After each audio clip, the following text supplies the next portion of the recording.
માર્કેટમાં એક નવો સ્કેમ આવ્યો છે, યુપીઆઈ ઓટોપે.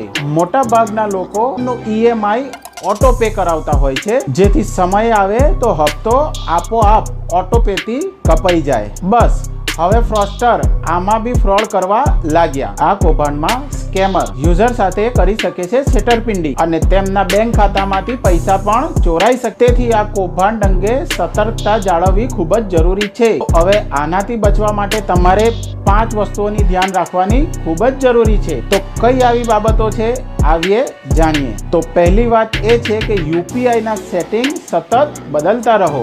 આઈડી અને પાસવર્ડ સતત હંમેશા બદલતા રહો અને ચેન્જ કરતા રહો. બીજી, જો કોઈ શંકાસ્પદ વ્યવહાર હોય તો તરત જ બેંકનો સંપર્ક કરો.